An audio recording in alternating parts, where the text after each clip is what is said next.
ꯑꯍꯥꯟꯕꯃꯛꯇꯗ Dhiraj Luwang block ꯌꯦꯡꯕꯤꯔꯤꯕ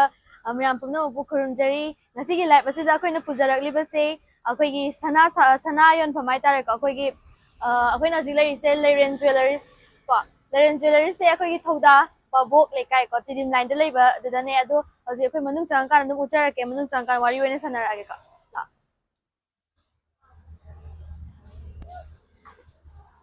ꯂꯦꯡꯁꯤꯟꯕꯤꯔꯛꯎ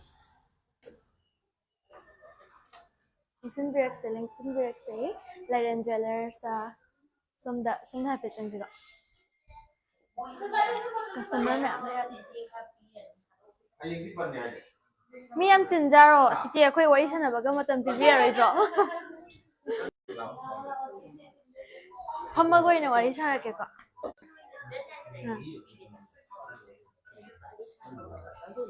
ꯀꯀꯥ ꯁꯤ ꯑꯝꯇ ꯍꯥꯞꯆꯔꯛꯀꯦꯕ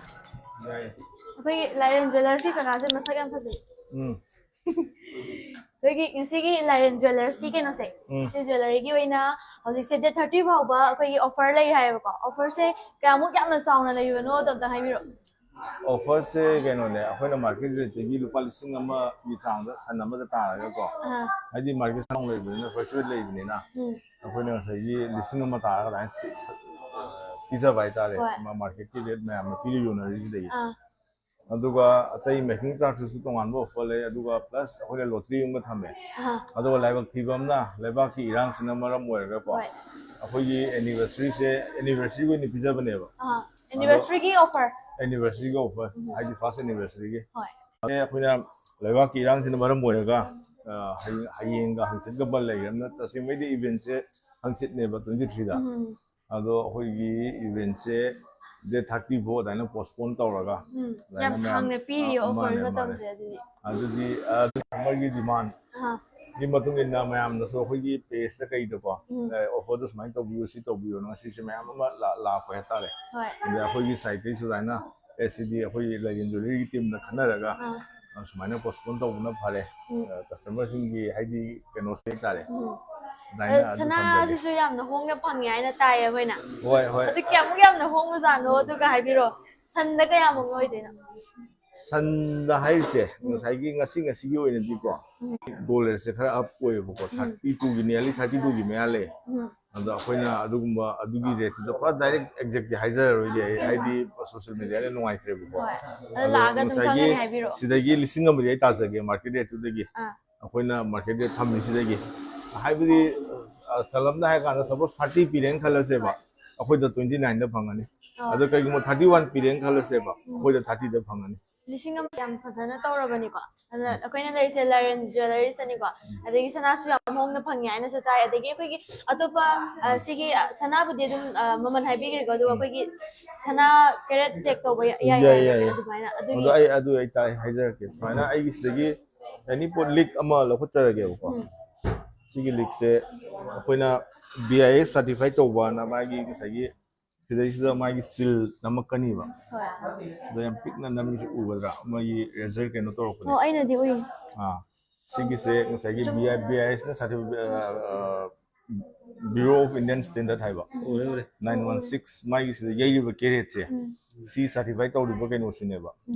ꯀꯩ ꯍꯥꯏꯇꯥꯔꯦ ꯃꯣꯃꯣ ꯑꯣꯊꯣꯔꯤꯇꯤ ꯍꯥꯏꯒꯗ꯭ꯔꯥ ꯃꯣꯏꯅ ꯁꯨꯃꯥꯏꯅ ꯁꯔꯇꯤꯐꯥꯏꯠ ꯇꯧꯔꯒ ꯑꯗꯨ ꯇꯥꯔꯗꯤ ꯁꯣꯏꯗ꯭ꯔꯦ ꯍꯥꯏꯕꯅꯦꯕ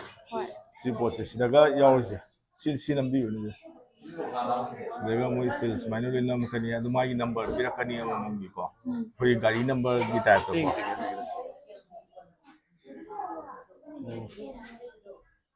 ꯁꯤꯗꯁꯨ ꯌꯥꯎꯔꯛꯀꯅꯤ ꯑꯗꯨꯒ ꯌꯥꯎꯔꯛꯀꯅꯤ ꯒꯥꯔꯤ ꯅꯝꯕꯔ ꯊꯥꯔꯒ ꯄꯤꯕꯒꯨꯝꯕꯅꯦ ꯃꯥꯒꯤ ꯇꯣꯉꯥꯟꯕ ꯄꯣꯠꯁꯤꯒꯤ ꯅꯝꯕꯔ ꯑꯃꯈꯛꯇꯪꯗ ꯇꯧꯔꯒ ꯄꯤꯔꯛꯑꯒꯀꯣ ꯁꯤꯁꯦ ꯑꯩꯈꯣꯏꯅ ꯀꯩꯅꯣꯗꯒ ꯁ꯭ꯀꯦꯅꯔꯒ ꯌꯥꯎꯕꯁꯨ ꯌꯥꯎꯕꯅꯦ ꯑꯗꯣ ꯃꯥꯒꯤ ꯑꯗꯨꯃꯛꯇꯨꯗꯤ ꯑꯩꯈꯣꯏꯗ ꯁꯤꯒꯅꯤꯐꯤꯀꯦꯟꯠ ꯑꯗꯨꯁꯨ ꯑꯗꯨꯃꯥꯏꯅ ꯑꯞꯒ꯭ꯔꯦꯗ ꯇꯧꯅꯕ ꯑꯩꯈꯣꯏ ꯍꯣꯠꯅꯖꯔꯤꯕꯀꯣ ꯍꯥꯏꯗꯤ ꯀꯁꯇꯃꯔꯗ ꯌꯥꯝꯅ ꯖꯦꯅ꯭ꯌꯨꯟ ꯑꯣꯏꯅ ꯄꯣꯠꯁꯦ ꯑꯩꯈꯣꯏꯒꯤ ꯁꯅꯥꯁꯦ ꯍꯥꯏꯗꯤ ꯃꯆꯨ ꯂꯣꯏ ꯆꯞ ꯃꯥꯟꯅꯩꯗꯅ ꯀꯩꯁꯨ ꯑꯩꯈꯣꯏ ꯑꯌꯣꯟꯕ ꯈꯔ ꯑꯩꯈꯣꯏꯅ ꯑꯥꯏꯗꯤꯌꯥ ꯂꯩꯕꯩ ꯋꯥꯅꯦꯕ ꯀꯁꯇꯃꯔ ꯈꯨꯗꯤꯡꯃꯛ ꯀꯩꯁꯨ ꯁꯅꯥ ꯑꯥꯏꯗꯤꯌꯥ ꯂꯩꯕ ꯅꯠꯇꯦꯕ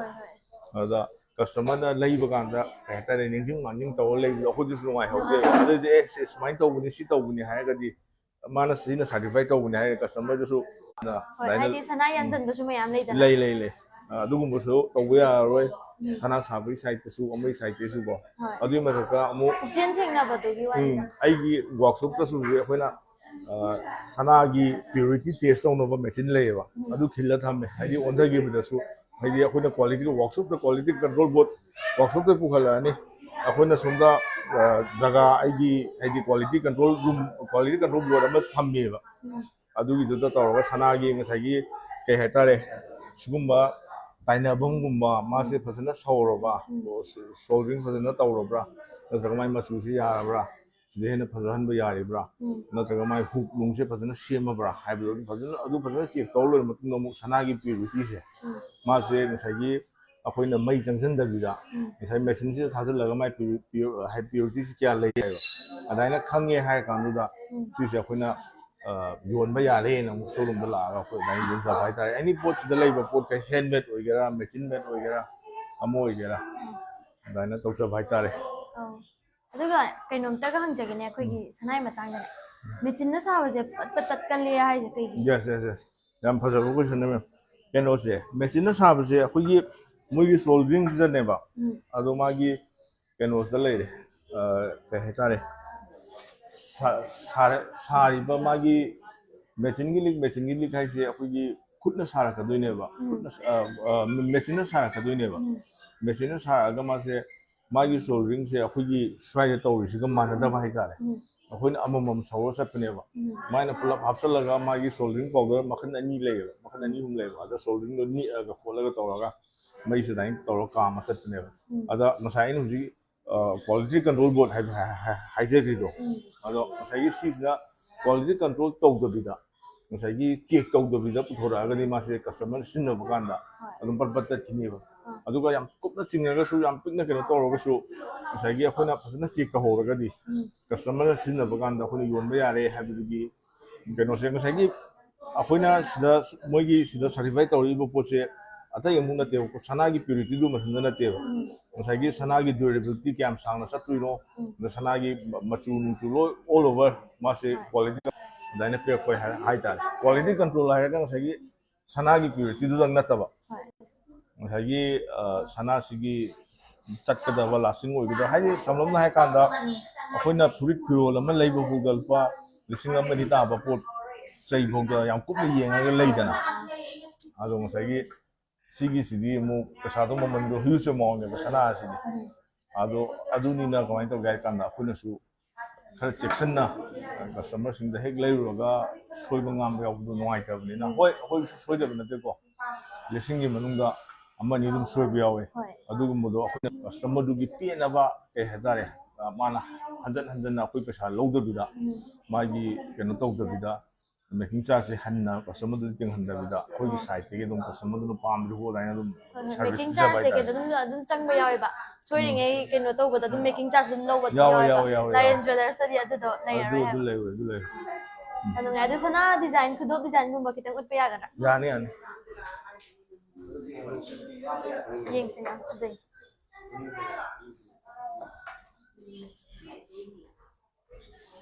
ꯑꯩ ꯁꯅꯥꯃꯨꯛ ꯌꯣꯟꯖꯔꯦ ꯉꯁꯤꯗꯤ खितंग नक्सनबिरोने जूम तौरगा माने समझीरेगी डिजाइन अनौबने सी हुजिक मार्केट ता पाक हाइदि थोला खेरोय फर्स्ट तंबदा खितंग वान थोकिनि मसी डिजाइन सिमा ए खुदसिदि उलाना थीरे एंगोंदा सिबदा फर्स्ट ने ओइदेने सिदा चनिंग नते सन मंगा ओइदेबा सन मंगागा चनिंग कुन दुदि लुपा कया ता अदुम नियरली अम्मा दाइना अम्मा प्लस माइनस सन मंगागा चनिंग कुन अस दियां सिरागा चखरदि मिना कौगा खुमरा सी अमो सिने हुजिकेदुगा चौमानाबा तो सी मेचिन ना साबा माले मेचिन गिने तो याम फजेबा डिजाइन जो नक्सन बियोने सी ए चनिंग केनो अमगा तने सनमगा सनमगा चनिंग तरा मरी सनम चनिंग तरा मरी मई मचु आइ जरसे माने माइ खुली गदे यंगन बियोने खुली गी डिजाइन गदम तोंगान बने अखोगी केनो दगा दुबई गी मोगी केनो खुसादुने औ माने सिरके को चावो सब माने होजिगी सन मंगा दुगा सन नंबर से सन नंबर जिगा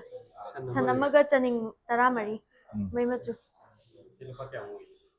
ꯁꯤꯒꯤꯁꯦ 45,000 ꯑꯃꯨꯛ ꯑꯁ ꯌꯥꯔꯦꯅꯦ ꯗꯤꯖꯥꯏꯟ ꯐꯖꯩ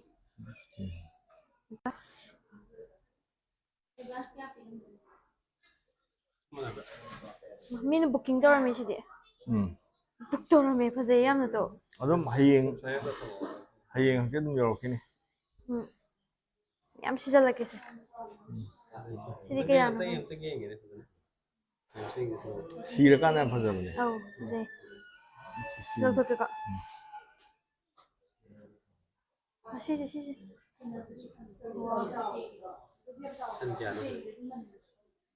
산 아니 이제 산 아니냐? 이건도 레이사에 애기 땀 마마 맞네. 산 아니가 떠ning 사기 산 mga duga mana dra.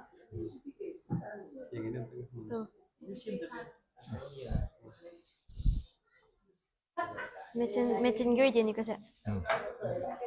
디자인이요.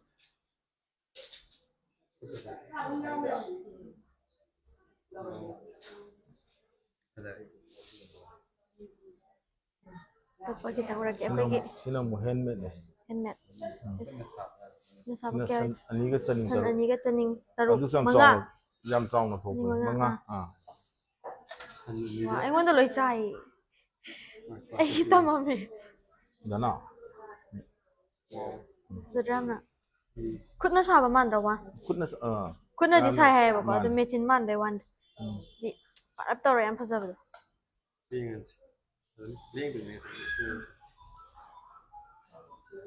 Sanane focus mahir. Sisa. Hoigi san aniga chaning manga. Intul mapangi. Kasim te kishandi. Duga nasa nabrat.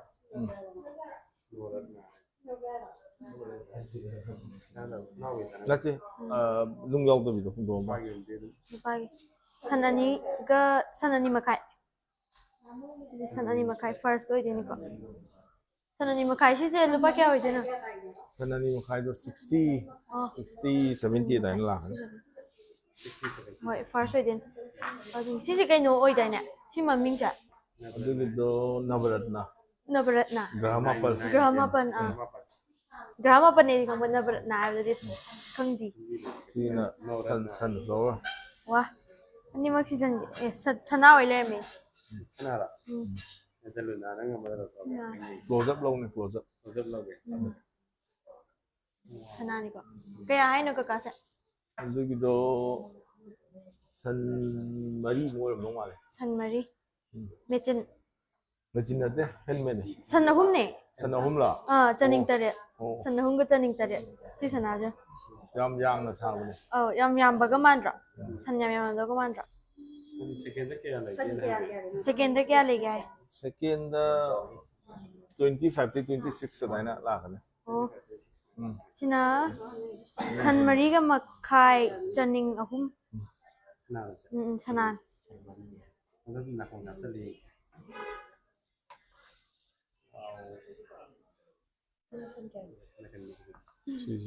Ay mai ko pa sida. San mari chaning taro. Sina Sisa negrogen. san mari. Negrogen. San mari. Henchen wagi. Henchen. Cookie.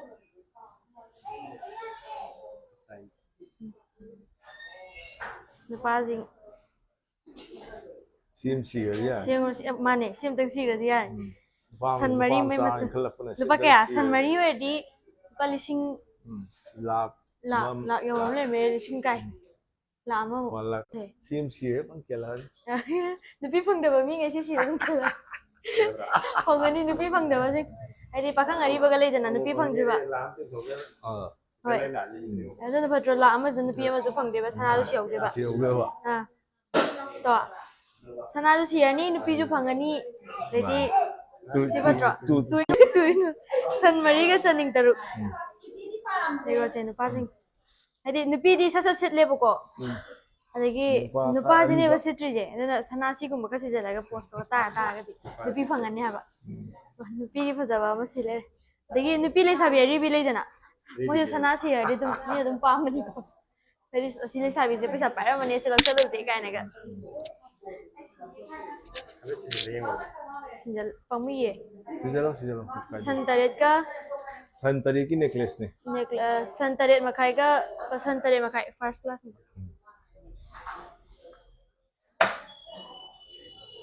संदा क्या आती है इससे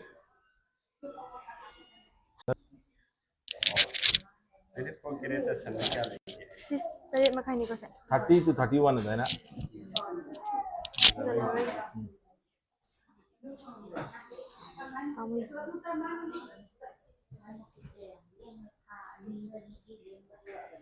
시len ꯊꯝ ꯐꯖꯩ ꯑꯗꯨꯒ ꯑꯩꯈꯣꯏꯒꯤ ꯀꯩꯅꯣ ꯇꯧꯗꯣꯏꯔꯕ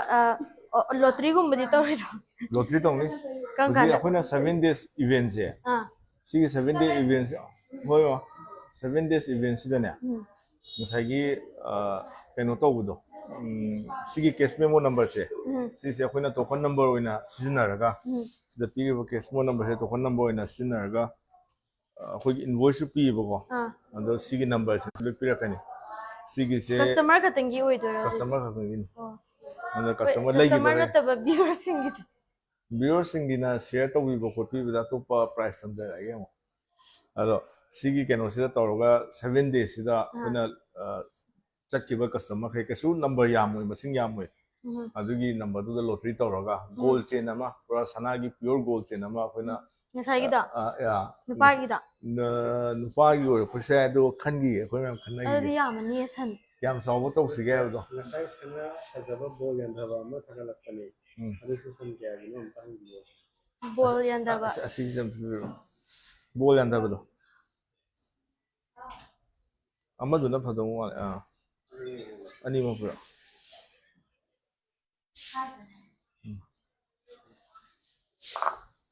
नुपी न पाइम फदो माले सन्ननी गिनी को लुपा क्या होई देनो देजी सन्ननी की फर्स्ट सन 60 अप्रोक्स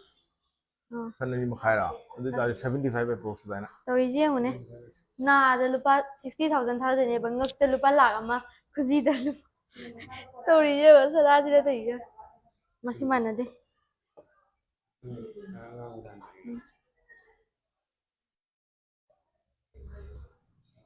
हयिंग की अपडेट में हम लाखिनी अदुम अखोइगी लाइरन ज्वेलरी से फॉलो तौसनबियो को अदुगा मोइगी गिव अवे हाइदी कस्टमर सिंगी नतबा अखोइगी व्यूअर्स सिंगी अमुक लॉटरी तौरकनी हाइ को अदुना लाइरन शेयर तौबो कमेंट तौबो सिंगी ने को अदो लाइरन ज्वेलरी की पेज तेम तो चरक पेज अंत सिगी सिनी को लाइरन ज्वेलर्स साइरन लाइव नि को सिसे फॉलो तौसनबियो को मैम लाइरन ज्वेलर्स सिसे फॉलो तौसनबिरमो अदुगा अनि सुना लेबने अदो थौदा बाबू हाइबंगा सियंगा अदो सिसी फॉलो तौसनबिरो सी ओइना फॉलो तौसनबियो मनिंग द अखोइगी Sasmita Sen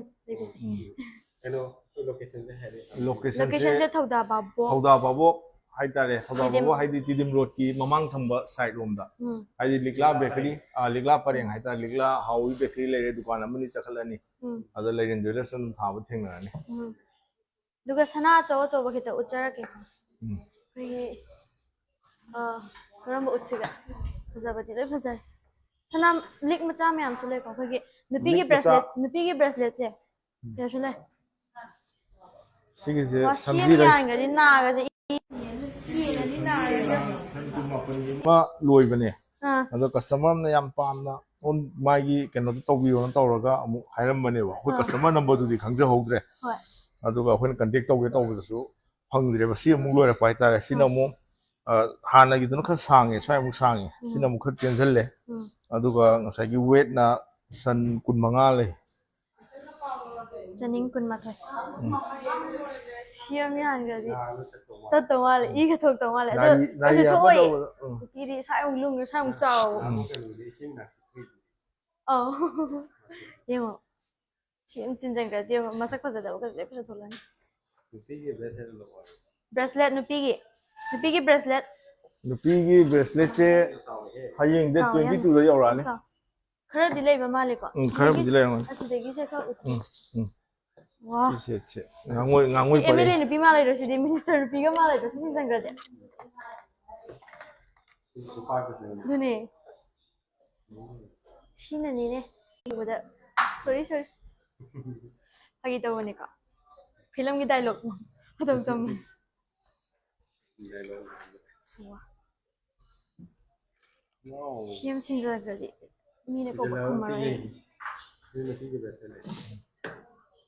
si ndo zoom to bi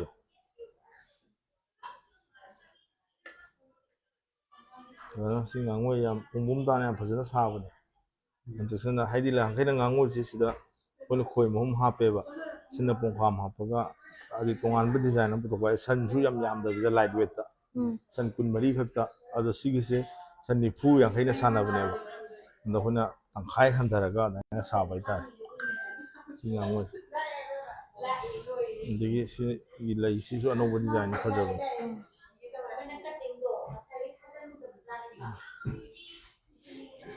Sai kudop try to si yaw hura. ยาวเว้ย Esra udon mapal hai ko. Group se bigeng na sabe san kaya na sabe agi. San ani makhain sabe. Ni kai sa. นี่พี่กี่ bracelet เลย Wow, pasay hindi. Nang pwede nga sana pa na. โอ้ Turquoise ne. Si turquoise ya koi Tibetan sing na yam sinna bane ba. Aur ma se sai healing stone ne adu mathak ta turquoise semi precious stone ne ba. Koi gi nungjam artificial ke no ta na te ba. Magi adum kana ba lai si ba kan sigum si budi edi ne ba. ใช่ที่กูมาจิปังอูตัวอูเร Oh, จันนิงแกนให้เราเกี่ยวกับชินะสันนะหุ่งเดจันนิงอันนี้ตาบอยดีนี่ก็สิเสียดูก็สิเสียมพัจเจก็สิสมิธมังจิตชนะไม่เอาเลยยูมีฮะ second มินบุกตอรันสันอันนี้ก็เสียมตี share to re. Lai ba ngam da su. Yung madiyam hai. เลยบางงามจะเชียร์ตัวบางคนนะเอาไปลอตเตอรี่ตัวจระกินี่ก็เชียร์จำต้องฉันบิวคอมเมนต์ตัวบิวมอสวยจังนะเป็นตัวจระกินี่อันที่เกี่ยวกับเดท30ฟ้าก็ออฟเฟอร์เลยให้ก็สิ่งที่ไลน์เรนจ์อะไรเกี่ยวนะแล้วก็30สิ่งมันนุ่งเดลักกับ customer สิ่งที่ serial number สิ่งเจ้เอาไปนั่นล็อกเซลล์หากันดะมาคุยกินลอตเตอรี่มุกตัวก็ได้เนี่ยไลน์เรนจ์อะไรสักลักกับ customer สิ่งที่เนี่ยเดท30ฟ้าก็มันนุ่งสิดะแล้วก็30ฟ้าก็มันนุ่งสิดะออฟเฟอร์เชื่อมจ่าวนะปีนี้ให้ตัวปะตัวปะไม่อันนี้เป็นจันทร์ผู้ถูกฟิรูอะไรสิเดี๋ยวจะว่าสิใส่ได้ยังจังจะได้กี่สิใส่ได้ยังจังก็กี่ก้อยมาจ้าได้ภาษาแบบไหนจังจะได้เลยเอางานกี่ไว้ตัวมามาจ้ากี่ก้อยมาจ้าจ้าเด็กกี่ว่าดูสิเลยสันหุ่งก็จะนิ่งมังอ่ะที่ชนะสิก่อนสันหุ่งก็จะนิ่งมังอ่ะดูก็สินะสันตราเนี่ยทอยลิกสินะสันตราเนี่ยทอยก็จะนิ่งอันนี้ก็ดูสิเสียงภาษาอะไรแล้วที่เวทไ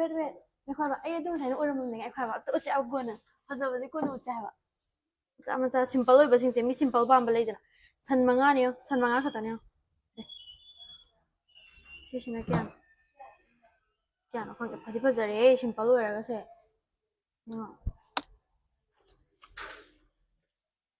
ดูก็สิ่งนุ่งสิสุภาพใจกันน้อยเดียวสิจ๊ะสุภาพใจสิ่งสันมังงะก็จะนิ่งตารามารี second ไว้เดี๋ยวนี้ก็พอดีพอจะชี้ดีพอจะเรียรามาจุ่ม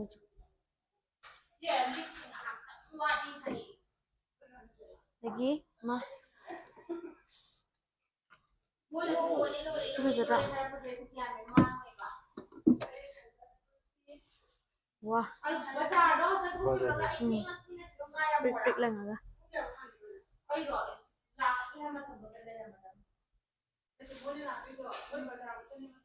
ꯁꯅꯥꯁꯨ ꯍꯣꯡꯕ ꯉꯥꯏꯔꯒ ꯁꯨꯝꯁꯨꯝ ꯄꯤꯔꯛꯇ꯭ꯔꯦ ꯇꯧꯔꯤꯁꯦ. ꯁꯅꯥꯗꯤ ꯍꯣꯡꯉꯦ ꯍꯧꯖꯤꯛ offer ꯄꯤꯔꯤꯀꯥꯟꯗ ꯑꯣꯏꯅ ꯂꯩꯕꯤꯌꯣ ꯍꯧꯖꯤꯛ offer ꯌꯥꯝ ꯆꯥꯎꯅ ꯄꯤꯔꯤꯀꯣ ꯗꯦꯠ 30 ꯐꯥꯎꯕ ꯑꯣꯐꯔ ꯌꯥꯝ ꯆꯥꯎꯅ ꯄꯤꯔꯤ ꯑꯗꯨꯒ ꯂꯥꯛꯄ ꯀꯁꯇꯃꯔꯁꯤꯡꯒꯤ ꯑꯣꯏꯅ ꯁꯦꯔꯤꯌꯦꯜ ꯅꯝꯕꯔ ꯂꯣꯇ꯭ꯔꯤ ꯑꯣꯠꯆꯒꯅꯤ ꯍꯥꯏꯀꯣ ꯑꯣ ꯐꯖꯅꯤꯁꯦ. ꯐꯥꯔꯁ ꯑꯣꯏꯗꯣꯏꯅꯤꯀꯣ ꯑꯩꯈꯣꯏꯒꯤ ꯁꯟ ꯇꯔꯥ ꯆꯟꯗꯣꯏꯅꯤ ꯁꯤꯁꯦ ꯍꯥ ꯄꯤꯌꯣꯔ ꯒꯣꯜ ꯄꯤꯌꯣꯔ ꯒꯣꯜ ꯁꯅꯥ ꯑꯁꯦꯡꯕ ꯉꯥꯛꯇꯅꯦ ꯑꯩꯈꯣꯏꯒꯤ ꯆꯦꯛꯇ ꯑꯩꯈꯣꯏꯒꯤ ꯀꯩꯅꯣ ꯇꯧꯕꯁꯨ ꯌꯥꯏꯀꯣ ꯁꯤꯗ ꯍꯣꯏ ꯁꯤꯗꯁꯨ ꯂꯩꯔꯦ ꯁꯤꯗꯁꯨ ꯂꯩꯔꯦ ꯑꯁ ꯑꯩꯁꯦ ꯎꯕꯗ ꯑꯁ ꯍꯥꯏꯅꯤꯡꯕꯗ ꯐꯖꯃꯟꯗꯅ ꯈꯪꯕ꯭ꯔꯥ ꯅꯪꯁꯤꯀꯣ ꯒꯣꯜ ꯃꯦꯗꯥꯂꯤꯁ. ꯑꯩ ꯒꯣꯜ ꯃꯦꯗꯜ ꯑꯃ ꯐꯪꯉꯤ ꯃꯌꯥꯝ ꯒꯣꯜ ꯃꯦꯗꯜ ꯑꯃ ꯐꯪꯖꯔꯦ ꯉꯁꯤ ꯂꯥꯏꯔꯦꯟ ꯖꯨꯋꯦꯂꯔꯁꯇ ꯂꯥꯏꯚ ꯊꯥꯕꯒꯤ ꯐꯖꯔꯦ ꯁꯤꯒꯨꯝꯕ ꯑꯣꯏꯅ ꯒꯣꯜ ꯃꯦꯗꯜ ꯂꯧꯕꯁꯤꯡꯗꯣ ꯑꯣꯏꯅ ꯄꯤꯒꯗꯕꯅꯦ ꯁꯨꯃꯥꯏꯅ ꯑꯦꯛꯁꯆꯦꯟꯖ ꯌꯥꯕ꯭ꯔꯥ ꯃꯩ ꯃꯆꯨꯅꯤ ꯇꯨꯂꯥ 3 ꯑꯦꯛꯆꯦꯟꯖ ꯌꯥꯅꯤ ꯍꯥꯏꯀꯣ ꯑꯩꯈꯣꯏꯒꯤ ꯁꯅꯥ ꯄꯥꯝꯗꯕꯒ ꯑꯄꯥꯝꯕꯒ ꯑꯣꯟꯊꯣꯛꯅꯕ ꯌꯥꯗꯝ ꯌꯥꯅꯤ ꯇꯨꯂꯥ 3 ꯁꯤꯒꯨꯝꯕ ꯑꯣꯏꯅ ꯄꯤꯕꯤꯌꯣ ꯍꯥꯏꯖꯔꯤ ꯍꯥꯏꯗꯤ ꯑꯩꯈꯣꯏ ꯒꯣꯜ ꯃꯦꯗꯜꯁꯤꯡꯗ ꯁꯅꯥ ꯑꯁꯦꯡꯗꯕ ꯄꯤꯗꯣꯏ ꯁꯔꯨꯛ ꯁꯤꯒꯨꯝꯕ ꯑꯣꯏꯅ ꯒꯣꯜ ꯃꯦꯗꯜꯂꯤꯁꯁꯤꯡꯗ ꯒꯣꯜ ꯑꯁꯦꯡꯕ ꯄꯤꯔꯗꯤ ꯑꯗꯨꯅ ꯐꯠꯇ꯭ꯔꯣ ꯄꯤꯂꯤ ꯍꯣꯠꯅꯅꯤꯡꯉꯣꯏꯗ꯭ꯔꯣ ꯑꯗꯨꯗꯤ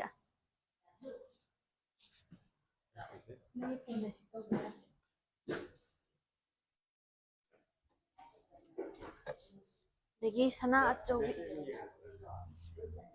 ꯀꯃꯟ ꯑꯣ ꯑꯩꯗꯤ ꯁꯤ ꯆꯞ ꯃꯥꯟꯅꯕ꯭ꯔꯣ ꯃꯥꯟꯅꯩꯌꯦ ꯃꯥꯟꯅꯩꯌꯦ ꯑꯣ ꯃꯥꯟꯅꯗꯦ ꯑꯣ ꯁꯤꯁꯦ ꯃꯥꯟꯅꯗꯦ ꯅꯨꯄꯥ ꯌꯦꯡꯁꯦ ꯍꯥꯏꯗꯤ ꯅꯨꯄꯤꯁꯤꯡꯁꯤꯅ ꯁꯅꯥꯁꯦ ꯈꯔ ꯄꯥꯝꯒꯟꯕ ꯑꯣꯏꯗꯅ ꯑꯗꯨꯒꯤ ꯆꯠꯇ꯭ꯔꯣ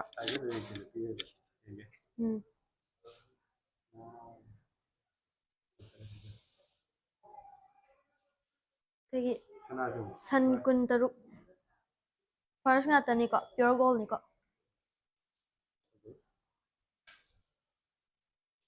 ꯁꯅꯥꯁꯨ ꯃꯈꯥꯗ ꯃꯌꯥꯝ ꯂꯩꯔꯦ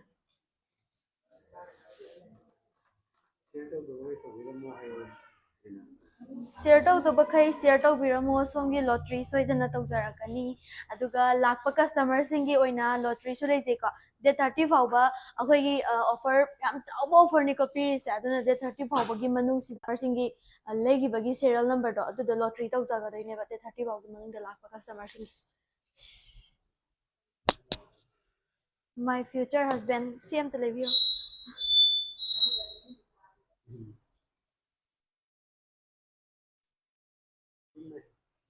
ꯑꯗꯨꯗ꯭ꯔꯥ ꯂꯪꯈꯠꯄ꯭ꯔꯥ ꯑꯩꯗꯣ ꯁꯤ ꯍꯥꯞꯆꯤꯟꯕ ꯁꯤꯃꯥ ꯑꯃ ꯂꯩꯗꯥꯏꯅꯦ ꯑꯩꯈꯣꯏ ꯅꯨꯄꯤꯒ ꯂꯝꯖꯦꯜ ꯐꯟꯗ ꯊꯥꯗꯔꯨꯕꯩ ꯇꯧꯕꯩ ꯁꯤꯃꯥꯅ ꯕꯣꯅꯤꯅ ꯇꯧꯕ ꯀꯩꯅꯣꯅ ꯇꯧꯕꯗꯣ ꯗꯥꯕꯣꯅꯤꯅ ꯇꯧꯕꯗꯣ ꯑꯃ ꯅꯣꯏ ꯁꯅꯥꯁꯦ ꯃꯣꯟ ꯀꯌꯥꯅꯣꯝ ꯇꯥꯕꯒ ꯂꯩꯇ꯭ꯔꯣ ꯀꯥꯏꯅ ꯇꯧꯋꯦ ꯅꯨꯄꯤꯁꯦ ꯁꯅꯥ ꯌꯥꯟꯗꯔꯤꯉꯩ ꯑꯩꯌꯣ ꯃꯥ ꯍꯥꯏꯗꯤ ꯕꯥꯇꯤꯟ ꯑꯃ ꯏꯁꯤꯡ ꯕꯥꯇꯤꯟ ꯑꯃ ꯄꯨ ꯍꯥꯏꯔꯗꯤ ꯃꯣꯏ ꯇꯥꯝꯆꯥ ꯀꯧꯋꯦ ꯂꯣꯀꯦꯁꯟꯁꯦ ꯇꯤꯗꯤꯝ ꯂꯥꯏꯟꯒꯤꯗ ꯊꯧꯗꯥ ꯕꯥꯕꯣꯛꯀꯤꯗꯣ ꯑꯗꯨꯗ ꯑꯣꯏꯒꯗꯣꯏꯅꯤꯀꯣ ꯊꯧꯗꯥ ꯕꯥꯕꯣꯛꯀꯤ ꯂꯥꯏꯔꯦꯟ ꯖꯨꯋꯦꯂꯔꯁ ꯍꯥꯏꯔꯒ ꯑꯗꯨꯝ ꯂꯩꯔꯝꯒꯅꯤꯀꯣ ꯑꯗꯨꯒ ꯁꯤꯁꯦ ꯉꯁꯥꯏ ꯎꯠꯈ꯭ꯔꯗꯥꯏꯅꯦ ꯑꯧ ꯇꯥꯏꯇꯥꯅꯤꯛ ꯔꯣꯁꯀꯤ ꯂꯤꯛꯇꯨꯅꯤꯀꯣ ꯃꯅꯤꯄꯨꯔ ꯚꯔꯖꯟꯗ ꯑꯌꯣ ꯏꯁꯤꯡ ꯑꯃ ꯈꯦꯠꯂꯛꯑꯦ ꯈꯣꯡꯕꯤꯗ ꯑꯌꯣ ꯅꯥꯏ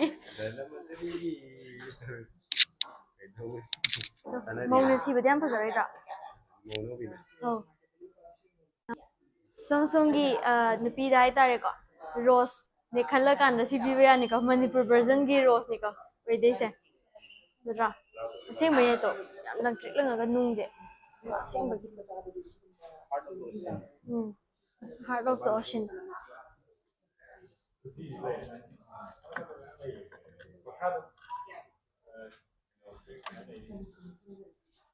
ꯎꯠꯆꯔꯛꯀꯦ ꯈꯨꯖꯤꯁꯦ ꯎꯠꯆꯔꯛꯀꯦꯀꯣ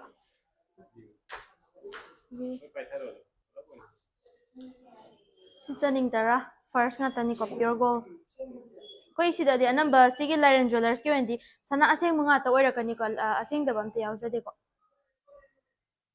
ꯑꯗꯒꯤ ꯑꯩꯈꯣꯏ ꯁꯅꯥ ꯑꯁꯦꯡꯕ ꯁꯦꯡꯗꯕ꯭ꯔꯥ ꯍꯥꯏꯅ ꯇꯦꯁ ꯇꯧꯕ ꯌꯥꯕꯒꯤ ꯃꯦꯆꯤꯟꯁꯨ ꯂꯩꯀꯣ ꯑꯩ ꯈꯨꯗꯥꯡꯁꯤꯗ ꯆꯥꯗ꯭ꯔꯦ ꯆꯥꯎꯔꯦ ꯌꯥꯝ ꯁꯤꯌꯔ ꯇꯧꯗꯕꯈꯩ ꯇꯧꯕꯤꯔꯝꯃꯨꯀꯣ ꯇꯛ ꯇꯧꯔ ꯐꯖꯗ꯭ꯔꯣ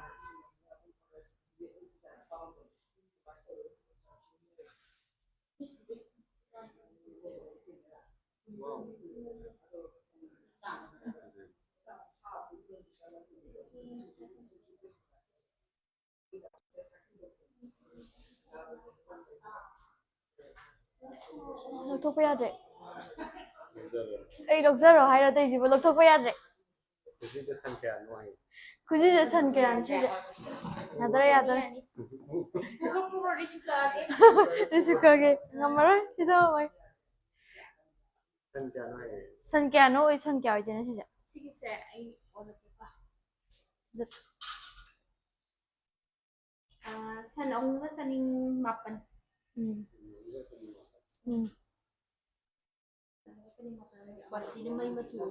ꯃꯩ ꯃꯆꯨ ꯑꯩꯈꯣꯏ ꯁꯅꯥ ꯑꯁꯦꯡꯕ ꯉꯥꯛꯇꯅꯤꯀꯣ ꯂꯥꯏꯔꯦꯟ ꯖ꯭ꯋꯦꯂꯔꯁꯀꯤꯗꯤ ꯍꯥꯏꯗꯤ ꯁꯅꯥ ꯑꯁꯦꯡꯕꯗ ꯌꯣꯟꯖꯗꯦ ꯍꯥꯏꯇꯥꯔꯦ ꯑꯗꯨꯒ ꯁꯅꯥ ꯑꯁꯦꯡꯕ ꯇꯦꯁ ꯇꯧꯕ ꯌꯥꯕꯒꯤ ꯃꯦꯆꯤꯟꯁꯨ ꯂꯩ ꯑꯗꯨꯒ ꯇꯧꯕ ꯌꯥꯕꯒꯤ ꯈꯨꯗꯣꯡꯆꯥꯕꯁꯨ ꯂꯩ ꯀꯌꯥ ꯕꯥꯔꯦ ꯁꯅꯥ ꯉꯥꯛꯇꯅꯤꯒ ꯃꯥꯏꯕ ꯃꯥꯜꯂꯦ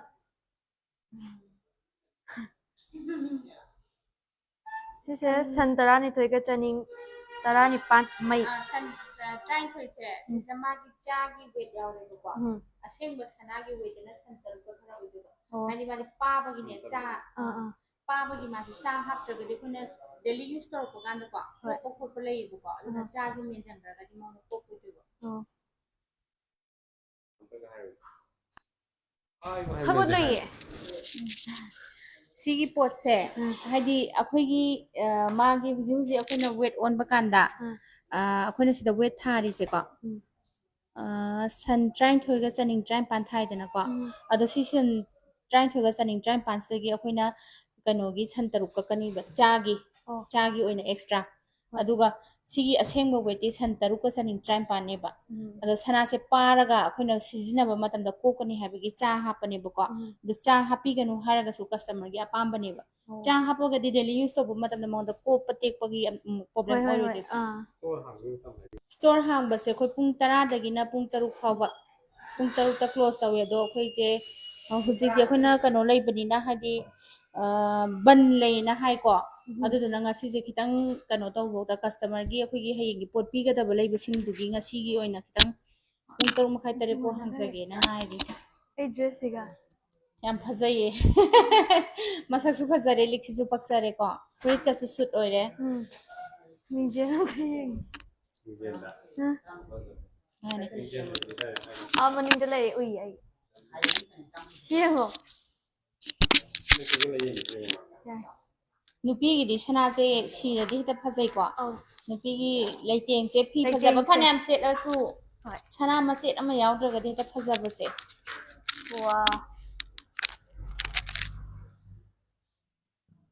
ꯉꯁꯥꯏꯒꯤ ꯕ꯭ꯔꯦꯁꯂꯦꯠ ꯁꯤꯒꯨꯝꯕꯗꯣ ꯑꯃ ꯂꯩꯗꯥꯏꯅꯦ ꯇꯔꯀꯣꯏꯁ ꯇꯔꯀꯣꯏꯁ ꯑꯗꯨꯒ ꯆꯥꯟꯅꯔꯅꯤ ꯕ꯭ꯔꯦꯁꯂꯦꯠꯇꯣ ꯅꯨꯄꯤꯒꯤ ꯁꯦꯝ ꯁꯤꯔꯒ ꯆꯠꯈ꯭ꯔꯗꯤ ꯑꯩ ꯑꯩ ꯀꯧꯕꯤꯔꯛꯑꯅꯨ ꯃꯊꯪꯗ ꯂꯧꯊꯣꯛꯄ ꯌꯥꯗ꯭ꯔꯦ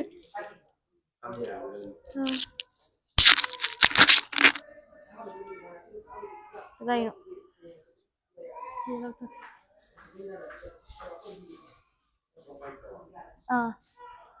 ꯍꯩꯖꯟꯅꯗ꯭ꯔꯤꯅꯦ ꯑꯗꯨꯅꯦ ꯍꯥꯏꯁꯦ ꯐ꯭ꯔꯤꯗ ꯄꯤꯊꯣꯔꯛꯑꯗꯤ ꯏꯁ ꯄꯤꯊꯣꯔꯛꯇꯣꯏꯅꯦ ꯂꯣꯇ꯭ꯔꯤ ꯇꯤꯀꯦꯠ ꯂꯣꯇ꯭ꯔꯤ ꯇꯧꯔꯛꯀꯗꯣꯏꯅꯦ ꯐ꯭ꯔꯤꯗꯁꯦ ꯑꯗꯨꯁꯨ ꯉꯁꯥꯏꯒꯤ ꯕ꯭ꯔꯦꯁꯂꯦꯠ ꯑꯩꯈꯣꯏꯅ ꯃꯌꯥꯝ ꯃꯨꯠꯈꯤꯕꯗꯣ ꯑꯩꯈꯣꯏꯒꯤ ꯁꯨꯃꯥꯏꯅ ꯑꯃ ꯂꯩꯌꯦꯕꯀꯣ ꯂꯩ ꯍꯥꯏꯕꯗꯤ ꯑꯩꯈꯣꯏ ꯀꯁꯇꯃꯔꯁꯤꯡꯅ ꯑꯩꯈꯣꯏꯒꯤ ꯄꯦꯖꯇ ꯚꯤꯗꯤꯑꯣ ꯊꯥꯒꯠꯄ ꯀꯥꯟꯗ ꯀꯃꯦꯟ ꯄꯤꯔꯛꯄꯗ ꯉꯥꯏꯍꯥꯛ ꯂꯩꯇꯅ ꯊꯦꯡꯅꯕ ꯃꯣꯏꯁꯨ ꯍꯥꯏꯗꯤ ꯈꯪꯗꯕꯒꯤ ꯍꯪꯖꯔꯛꯄꯁꯨ ꯑꯣꯏꯔꯝꯕ ꯌꯥꯏꯀꯣ ꯄꯩꯁꯥ पाइबा खतंगना पैसा पाइबा खतंगना लॉटरी फावहली का हैबा अदुदो अखोगी सी पैसा पाइबा खतंगना लॉटरी अदु गुंबै लेतेबा चनिंग अमदगी हौरगा एनी सना मसिंग लौबा मी खुदी मखु लॉटरी लोय यावगनी को फावबा मतमदसु चनिंग अमा लौबदुगा चनिंग 10 लौबदुगा प्राइस चप माननी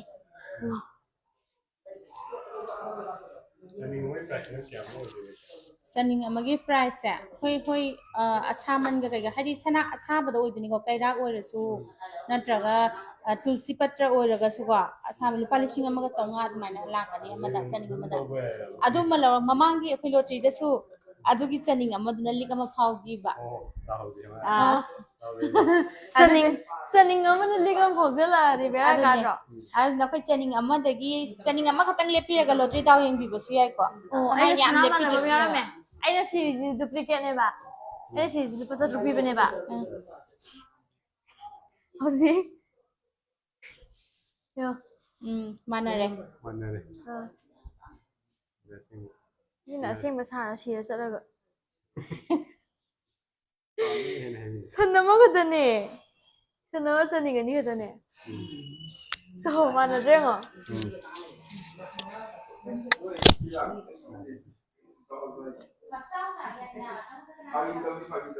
ꯁꯟ ꯑꯃꯒ ꯆꯅꯤꯡ 2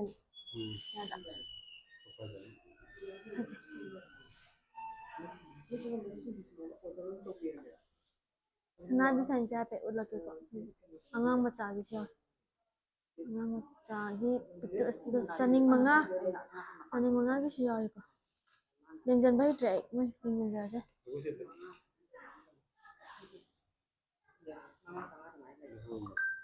ꯁꯤꯗ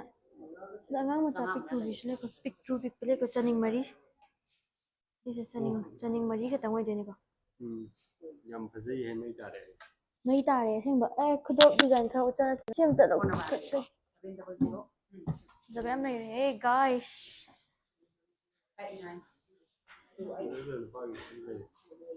ꯅꯨꯄꯥꯒꯤꯁꯨ ꯂꯩꯀꯣ ꯑꯩꯈꯣꯏꯒꯤ ꯁꯤ ꯆꯅꯤꯡ 9 ꯈꯛꯇꯅꯤꯀꯣ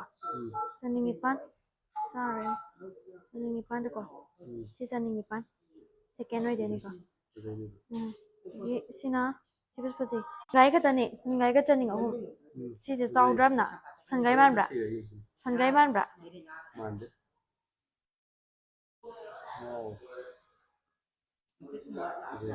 ꯅꯠꯇ꯭ꯔꯥ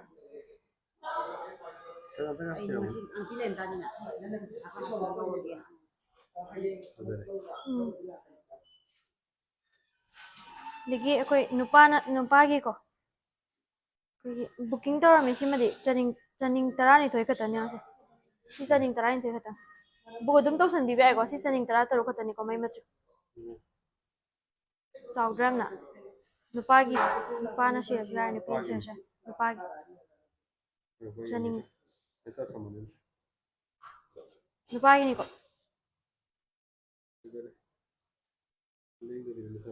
ꯆꯅꯤꯡ 13 ꯈꯛꯇꯅꯦ ꯆꯅꯤꯡ ꯈꯛꯇꯅꯦ ꯁꯟ ꯌꯧꯗꯦ ꯆꯅꯤꯡ 13 ꯍꯥꯏꯁꯦ ꯅꯨꯄꯥꯒꯤꯁꯦ ꯎꯠꯂꯛꯀꯦꯀꯣ ꯅꯨꯄꯤꯒꯤ ꯉꯥꯛꯇ ꯎꯠꯃꯟꯗꯅ ꯁꯥꯎꯔꯝꯃꯅꯤ ꯃꯣꯏ ꯑꯗꯨꯁꯨ ꯅꯨꯄꯥꯒꯤ ꯑꯗꯨꯁꯨ ꯌꯥꯔꯦ ꯑꯗꯨꯁꯨ ꯌꯥꯔꯦ ꯑꯄꯥꯝꯕꯗ ꯌꯥꯝ ꯐꯩꯌꯦ ꯎꯕꯗ ꯁꯤꯗꯤ ꯃꯦꯀ꯭ꯔꯣꯁ ꯑꯣꯏꯔꯦꯅ ꯑꯩꯈꯣꯏꯒꯤ ꯐꯥꯕ ꯉꯝꯗꯦꯅ ꯉꯥꯛꯇꯪꯗꯤ ꯁꯤꯄꯣꯠ ꯇꯧꯔꯛꯀꯅꯤ ꯅꯨꯄꯥꯒꯤ ꯁꯤꯁꯨ ꯆꯅꯤꯡ 13 ꯈꯛꯇꯅꯤ ꯁꯤꯁꯤꯅ ꯆꯅꯤꯡ 13 ꯑꯣꯏꯕ ꯃꯁꯤꯅꯕꯨ ꯍꯦꯟꯅ ꯆꯥꯎꯋꯤꯅꯦ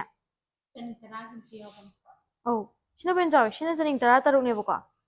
ꯃꯩ ꯃꯆꯨꯅꯦꯕꯀꯣ ꯁꯤꯅꯁꯨ ꯍꯦꯟꯅ ꯆꯥꯎꯋꯦꯕꯀꯣ ꯑꯗꯣ ꯁꯤꯗ ꯀꯣꯟꯁꯤꯟꯈꯤꯕꯅꯤ ꯁꯤꯅꯁꯨ ꯍꯦꯟꯅ ꯆꯥꯎꯋꯦ ꯑꯗꯨꯒ ꯁꯤ ꯆꯅꯤꯡ 13 ꯈꯛꯇꯅꯤ ꯃꯩ ꯃꯆꯨ ꯅꯨꯄꯥꯒꯤꯀꯣ ꯁꯤ ꯑꯃ ꯁꯤꯖꯜꯂꯗꯤ ꯑꯁ ꯅꯨꯄꯤꯅ ꯀꯦꯜꯂꯛꯇꯕꯩ ꯋꯥ ꯂꯩꯇ꯭ꯔꯦ ꯅꯨꯄꯤ ꯐꯪꯗꯕꯅ ꯎꯁꯤꯠꯇꯕ ꯅꯠꯇꯦ ꯑꯁꯦꯡꯕꯩꯅꯦ ꯃꯔꯨꯑꯣꯏꯅ camera ꯄꯥꯏꯔꯤꯁꯦ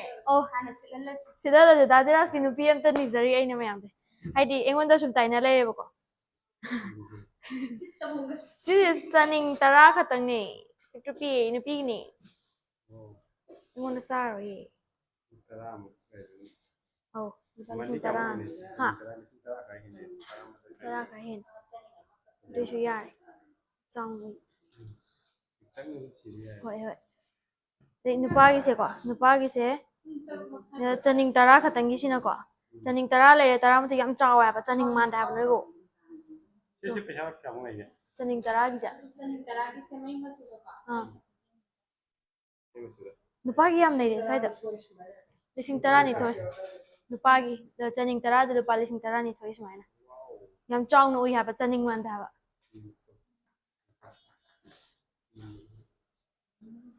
ได้เคยเรียนสิจ๊ะ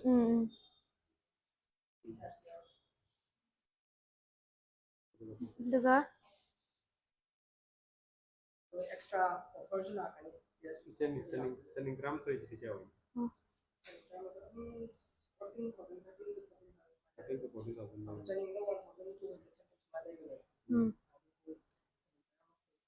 14,000 smile kani oh my god cuma adum paras man sige se Janing Taramathoy. Janing Taramathoy taragadi range se approximate adum 14,000 13,000 14,000 making charge kya ko approximate smile la kani Sidi akwai bakte photo ma ni ngamani yam chawdu chaw ha chawdu chaw sana khudu am tang di si ge kai na khanjai kai na ga hai bu pa dum yawi ne pham bra si na dum yare ha ba to chawdu chaw na dum mure am saw no ubane digi sidana haji kisna mechin no em dong male sina sisu mechin da sisu mechin ye de mechin ge de si sanama haji to si sanama ga chaning taramari pa ye mechin gi su khoi gi mechin gi su ma ga ma da ba pa khoi mechin gi de dum hallmark ya kani ba si hallmark ya da kitani ada tinggi number la kani ba ani mechin da khoi gi kisu khoi gi chingna ni ga audio ani hallmark ya da ga di company se gam khoi gam ta da company dum yaw re ba ani ma cha ta gi sa da ga ya ku si oi de di sanayan jan bagum ba do oi de ne ba adu si gi company na hallmark mu ya di india na fasana recognize to ba company na tane mo di hallmark ya si sigumba Laren Jewelers ki ga sana sing se chingna ni ngam toy re hadi moi ke no syam le ba akoi na haida ta ga certificate as certificate phang le mya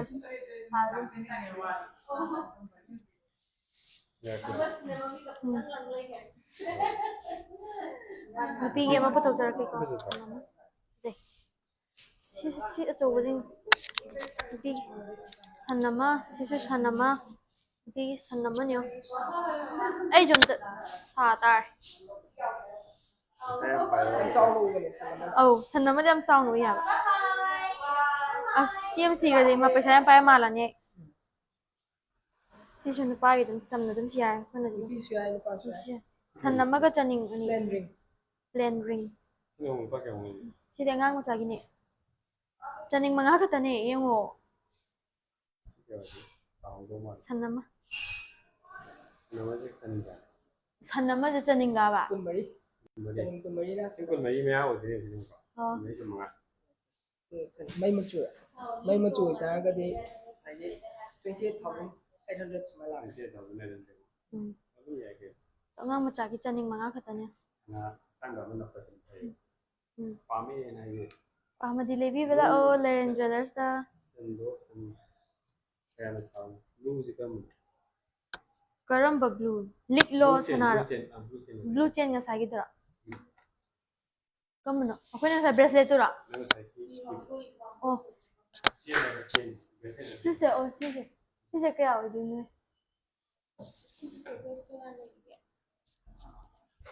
au ai shoi mai jing ani sa san trang aga chaning ni pan santra nga ga chaning ni pan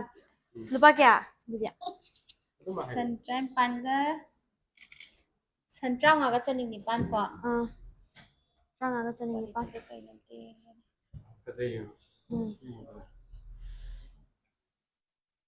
kesini huzi ki offer price to ne haira age ko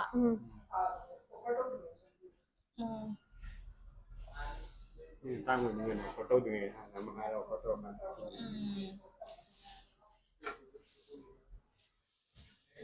pan pan plus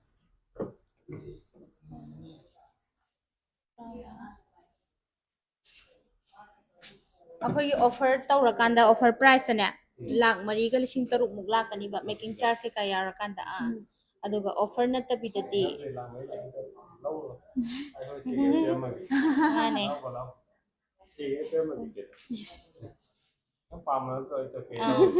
it's okay ꯂꯧꯔꯣ ꯅꯠꯇ꯭ꯔꯥ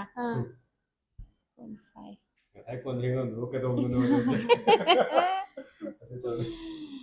offer price ꯅꯠꯇꯕꯤꯗ ꯂꯥꯛ ꯃꯔꯤꯒ ꯂꯤꯁꯤꯡ ꯀꯨꯟꯊ꯭ꯔꯥ ꯑꯗꯣ offer ꯄꯤꯔꯤꯀꯣ date 30 ꯐꯥꯎꯕꯅꯤꯀꯣ ꯑꯣꯐꯔꯁꯦ offer ꯌꯥꯝ ꯆꯥꯎꯅꯅꯤꯀꯣ ꯌꯥꯝ ꯈꯤꯇꯪ ꯃꯆꯥ ꯄꯤꯔꯤꯕ ꯑꯗꯨꯒ ꯁꯤꯒꯤ ꯃꯅꯨꯡꯁꯤꯗ ꯂꯥꯛꯄ ꯀꯁꯇꯃꯔ ꯗꯦꯠ 30 ꯐꯥꯎꯗ ꯂꯥꯛꯄ ꯀꯁꯇꯃꯔꯁꯤꯡꯁꯦ ꯃꯣꯏꯒꯤ ꯑꯣꯏꯅ ꯃꯣꯏꯒꯤ ꯑꯣꯏꯅ ꯂꯣꯇ꯭ꯔꯤ ꯇꯧꯅꯦꯕ ꯑꯗꯨꯒ ꯕ꯭ꯔꯦꯁꯂꯦꯠ ꯑꯃ ꯄꯤꯅꯤ ꯍꯥꯏꯕ ꯂꯣꯇ꯭ꯔꯤꯗ ꯐꯥꯎꯕ ꯃꯤꯗꯣ ꯕ꯭ꯔꯦꯁꯂꯦꯠ ꯉꯁꯥꯏ ꯑꯩꯈꯣꯏꯅ ꯎꯠꯈꯤꯕ bracelet ꯍꯥꯏꯕ꯭ꯔꯕ? ꯕ꯭ꯔꯦꯁꯂꯦꯠ ꯍꯥꯏꯔꯝꯃꯦ ब्रेसलेट ꯉꯁꯥꯏ ꯑꯩꯈꯣꯏꯅ ꯎꯠꯆꯒꯦꯗꯣ ꯀꯅꯥ ꯈꯪꯅꯤ ꯁ꯭ꯋꯥꯏꯗꯒꯤ ꯉꯁꯥꯏꯒꯤ ꯁ꯭ꯋꯥꯏꯗꯒꯤꯁꯦ ꯐꯥꯎꯔꯛ ꯇꯥꯔꯒꯗꯤ ꯁꯅꯥ ꯃꯆꯥ ꯑꯝꯇꯪ ꯂꯩꯔ ꯁꯤ ब्रेसलेट ꯐꯥꯎꯔꯗꯤ ꯌꯦꯡꯉꯣꯗꯅ ꯃꯥꯅꯦ ꯆꯅꯤꯡ ꯑꯃ ꯅꯪꯁꯨ ꯂꯣꯇꯔꯤꯒꯤ ꯇꯤꯀꯦꯠ ꯀꯛꯄ ꯑꯣꯏꯅ ꯂꯨꯄꯥ 1,500 ꯇꯧꯔ ꯀꯛꯁꯜꯂꯒꯦꯔꯣ? ꯀꯛꯁꯜꯂꯒꯦ ꯄꯨꯟꯁꯤ ꯀꯩꯅꯣ ꯑꯗꯨ ꯗꯥꯎꯗꯤ ꯁꯨꯡꯌꯥ ꯌꯥꯔꯣꯏ ꯂꯣꯇ꯭ꯔꯤꯗꯤ ꯑꯩ ꯃꯥꯅꯦ ꯂꯣꯇ꯭ꯔꯤꯗ ꯗꯥꯎ ꯗꯥꯎ ꯌꯥꯗꯕꯤꯗ ꯅꯪ ꯃꯥꯅꯦ. ꯀꯩꯅꯣ ꯊꯣꯔꯛꯑꯗꯤ ꯑꯗꯨꯃꯥꯏꯅ ꯂꯩ ꯍꯥꯏꯗꯤ ꯗꯦꯠ 30 ꯐꯥꯎꯒꯤ ꯃꯅꯨꯡꯗ ꯂꯥꯛꯄ ꯀꯁꯇꯃꯔꯁꯤꯡ ꯍꯥꯏꯇꯥꯔꯦꯀꯣ ꯃꯈꯣꯏꯒꯤ ꯑꯣꯏꯅꯗꯤ ꯑꯩꯈꯣꯏꯒꯤ ꯁꯦꯔꯤꯌꯦꯜ ꯅꯝꯕꯔꯁꯦ ꯁꯅꯥ ꯍꯥꯏꯗꯤ ꯂꯥꯛꯈꯤꯕ ꯀꯁꯇꯃꯔꯁꯤꯡꯒꯤ ꯁꯦꯔꯤꯌꯦꯜ ꯅꯝꯕꯔꯁꯦ ꯇꯧꯔꯀꯥꯟꯗ ꯗꯦꯠ 30ꯒꯤ ꯃꯇꯨꯡꯗ ꯑꯃꯨꯛ 30ꯒꯤ ꯃꯇꯨꯡꯗ ꯑꯣꯏꯗꯣꯏ ꯅꯠꯇ꯭ꯔꯥ ꯂꯣꯇ꯭ꯔꯤ ꯇꯧꯔꯛꯇꯣꯏꯁꯦ 30ꯒꯤ ꯅꯨꯃꯤꯠ ꯂꯣꯏꯁꯤꯟꯕ ꯅꯨꯃꯤꯠꯇꯅꯦ ꯂꯣꯏꯁꯤꯟꯕ ꯑꯩꯈꯣꯏ ꯂꯣꯇ꯭ꯔꯤ ꯅꯨꯃꯤꯠꯇ ꯇꯧꯔꯒ ꯑꯗꯨꯝ ꯂꯣꯏꯁꯤꯜꯂꯅꯤꯕ 30 ꯐꯥꯎꯕꯁꯤꯗ ꯑꯣꯐꯔꯁꯨ ꯌꯥꯝ ꯆꯥꯎꯅ ꯂꯩꯔꯦ ꯑꯗꯒꯤ ꯂꯥꯛꯏꯕ ꯃꯅꯨꯡꯁꯤꯗ 30ꯒꯤ ꯅꯨꯃꯤꯠꯁꯤꯗ ꯂꯣꯇ꯭ꯔꯤ ꯇꯧꯖꯔꯅꯦꯕꯀꯣ ꯍꯥꯏꯗꯤ ꯁꯦꯔꯤꯌꯦꯜ ꯅꯝꯕꯔꯁꯤꯡꯗꯨꯒꯤ ꯑꯗꯨꯒ ꯑꯩꯈꯣꯏ ꯂꯣꯇ꯭ꯔꯤ ꯇꯧꯔꯀꯥꯟꯗ ꯉꯁꯥꯏꯒꯤ ꯁꯤꯒꯤ ꯆꯦꯟ ꯑꯗꯨꯗꯤ ꯈꯪꯗ꯭ꯔꯦꯀꯣ ꯕ꯭ꯔꯦꯁꯂꯦꯠ ꯍꯥꯏꯇꯥꯔꯦꯀꯣ ꯕ꯭ꯔꯦꯁꯂꯦꯠꯁꯦ ꯂꯣꯇ꯭ꯔꯤꯒꯤ ꯄ꯭ꯔꯥꯏꯁ ꯍꯥꯏꯇꯥꯔꯦꯀꯣ ꯑꯗꯨ ꯑꯣꯏꯖꯗꯣꯏꯅꯦ ꯑꯗꯨꯒ ꯂꯥꯏꯔꯦꯟ ꯖꯨꯋꯦꯂꯔꯤꯁꯀꯤ ꯑꯩꯈꯣꯏꯅ ꯅꯨꯡꯉꯥꯏꯕ ꯍꯥꯏꯇꯥꯔꯒꯗꯤ ꯑꯁꯦꯡꯕ ꯁꯅꯥ ꯉꯥꯛꯇꯅꯤꯀꯣ ꯁꯤꯗ ꯑꯩꯈꯣꯏꯅ ꯐꯪꯉꯤꯁꯦ ꯍꯥꯏꯗꯤ ꯁꯔꯇꯤꯐꯥꯏꯠ ꯇꯧꯔꯕ ꯀꯩꯅꯣꯅꯤꯀꯣ ꯑꯩꯈꯣꯏꯒꯤ ꯁ꯭ꯇꯣꯔꯅꯤꯀꯣ ꯁꯤꯁꯦ ꯁꯔꯇꯤꯐꯥꯏꯠ ꯇꯧꯔꯕ ꯑꯁꯦꯡꯕ ꯁꯅꯥ ꯉꯥꯛꯇ ꯐꯪꯉꯕ ꯑꯗꯒꯤ ꯀꯦꯔꯦꯠ ꯆꯦꯛ ꯇꯧꯕ ꯌꯥꯔꯦ ꯑꯗꯒꯤꯗꯤ ꯁꯅꯥ ꯑꯁꯦꯡꯕ꯭ꯔꯥ ꯁꯦꯡꯗꯕ꯭ꯔꯥ ꯍꯥꯏꯕꯒꯤ ꯆꯦꯛ ꯇꯧꯕ ꯌꯥꯕꯒꯤ ꯈꯨꯗꯣꯡꯆꯥꯕꯁꯨ ꯄꯤꯔꯤꯀꯣ ꯑꯗꯨꯅ ꯃꯌꯥꯝ ꯈꯟꯕꯤꯔꯣ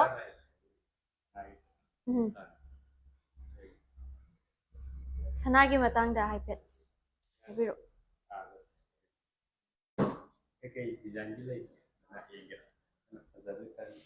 ꯐꯖꯩ ꯗꯤꯖꯥꯏꯟ ꯑꯩ ꯏꯆꯦ ꯃꯈꯨꯠꯇ ꯁꯤꯁꯨ ꯌꯥꯝ ꯐꯖꯩ ꯀꯥꯏꯗ ꯑꯁꯤꯗ ꯂꯩ ꯁꯤꯁꯦ ꯈꯨꯖꯤ ꯌꯥꯝ ꯃꯥꯟꯕ ꯍꯥꯏꯇꯥꯔꯦ ꯈꯪꯕ꯭ꯔꯥ ꯂꯧꯊꯣꯛꯄ ꯌꯥꯗ꯭ꯔꯦ ꯁꯠꯂꯣ ꯌꯥꯅꯤ ꯑꯩꯈꯣꯏꯒꯤ ꯏꯁꯥꯒꯤ ꯈꯨꯠ ꯌꯥꯎꯅ ꯆꯤꯡꯉꯤꯅꯤꯅꯦ ꯈꯨꯗꯣꯞ ꯃꯊꯟ ꯆꯤꯡ ꯂꯧꯊꯣꯔꯛꯑꯣ ꯑꯝꯇ ꯈꯨꯖꯤ ꯌꯥꯝ ꯃꯥꯟꯕ ꯁꯤꯁꯦ ꯌꯥꯝꯅ ꯀꯩꯅꯣ ꯃꯥꯟꯕ ꯍꯥꯏꯇꯥꯔꯦ ꯏꯅꯥꯈꯨꯟꯕꯤ ꯌꯥꯝ ꯃꯥꯟꯕ ꯀꯩꯅꯣꯝ ꯅꯤꯡꯁꯤꯡꯉꯛꯑꯦ ꯏꯅꯥꯈꯨꯟꯕꯤꯒꯤ ꯐꯤ ꯂꯩꯖꯔꯦ ꯏꯅꯥꯈꯨꯟꯕꯤ ꯑꯗꯨꯗꯤ ꯑꯩꯈꯣꯏꯁꯨ ꯏꯅꯥꯈꯨꯟꯕꯤꯒꯤ ꯈꯨꯗꯣꯞ ꯂꯩꯖꯔꯦ ꯃꯥ ꯂꯧꯊꯣꯛ ꯌꯥꯗ꯭ꯔꯦ ꯌꯥꯅꯤ ꯌꯥꯅꯤ ꯃꯥꯁꯦ ꯔꯤꯁꯤꯞ ꯀꯛꯀꯦ ꯇꯧꯏꯀꯣ ꯂꯧꯁꯜꯂꯦ ꯍꯥꯏꯕ ꯑꯩꯉꯣꯟꯗ ꯁꯅꯥꯁꯤꯡꯁꯦ ꯁꯅꯥꯅ ꯌꯥꯝ ꯄꯥꯝꯕ ꯃꯤ ꯑꯣꯏꯌꯦꯕ ꯑꯣꯏꯌꯦꯕ ꯁꯅꯥꯅ ꯌꯥꯝ ꯄꯥꯝꯕ ꯃꯤ ꯑꯣꯏ ꯃꯤꯅ ꯁꯅꯥ ꯄꯥꯝꯕ ꯑꯣꯏꯗꯦ ꯑꯁꯤꯗꯁꯨ ꯂꯩꯔꯦ ꯍꯧꯖꯤꯛꯀꯤꯗ ꯈꯨꯖꯤ ꯌꯥꯝ ꯃꯥꯟꯕꯩ ꯋꯥꯅꯤ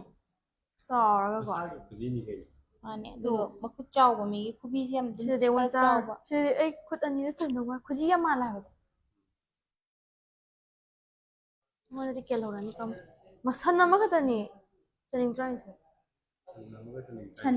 ꯑꯃꯒ ꯃꯈꯥꯏ ꯑꯃ ꯑꯣꯏꯗꯣꯏꯕ ꯃꯈꯥꯏ ꯆꯅꯤꯡ 12ꯅ ꯁꯟ ꯑꯃ ꯆꯅꯤꯡ 13 ꯍꯥꯏꯅꯦ ꯑꯩ ꯍꯥꯏꯁꯦ ꯆꯅꯤꯡ 13 ꯑꯗꯨꯗꯗꯤ 5,500 ꯇꯥꯔꯦ ꯍꯣꯏ 50 ꯌꯥꯝ ꯃꯌꯥ ꯆꯥꯎꯅ ꯑꯣꯏꯔꯛꯀꯅꯤ ꯎꯏ ꯍꯥꯏꯗꯤ ꯁꯪꯈꯥꯏ ꯑꯃ ꯍꯦꯟꯕꯅꯤꯅꯀꯣ ꯑꯗꯨꯅ ꯂꯥꯏꯚ ꯑꯁꯤ ꯂꯣꯏꯁꯤꯟꯖꯔꯒꯦ ꯃꯇꯥꯡ ꯑꯁ꯭ꯋꯥꯏꯗ ꯂꯥꯏꯔꯦꯟ ꯖꯨꯋꯦꯂꯔꯁꯀꯤ ꯂꯣꯀꯦꯁꯟꯁꯦ ꯇꯤꯗꯤꯝ ꯔꯣꯗ ꯇꯤꯗꯤꯝ ꯂꯥꯏꯟ ꯑꯣꯏꯗꯣꯏꯅꯤꯀꯣ ꯊꯧꯗꯥ ꯕꯥꯕꯣꯛ ꯀꯣ ꯊꯧꯗꯥ ꯕꯥꯕꯣꯛ ꯂꯩꯀꯥꯏ ꯑꯗꯨꯒ ꯂꯥꯏꯔꯦꯟ ꯖꯨꯋꯦꯂꯔꯁ ꯍꯥꯏꯔꯒ ꯑꯗꯨꯝ ꯀꯩꯕ ꯂꯤꯛꯂꯥ ꯕꯦꯀꯔꯤꯒꯤ ꯃꯅꯥꯛꯇ ꯂꯩꯔꯦ ꯍꯥꯏꯕꯀꯣ ꯑꯗꯨꯝ ꯇꯤꯗꯤꯝ ꯂꯥꯏꯟꯒꯤ ꯂꯤꯛꯂꯥ ꯕꯦꯀꯔꯤꯗꯣ ꯑꯗꯨꯒꯤ ꯃꯅꯥꯛꯇꯅꯤꯀꯣ ꯑꯗꯨꯒ ꯂꯥꯏꯔꯦꯟ ꯖꯨꯋꯦꯂꯔꯁ ꯍꯥꯏꯔꯒ ꯑꯗꯨꯝ ꯂꯩꯔꯝꯃꯅꯤ ꯇꯤꯗꯤꯝ ꯂꯥꯏꯟꯗ ꯑꯗꯨꯝ ꯂꯥꯛꯄꯤꯔꯣ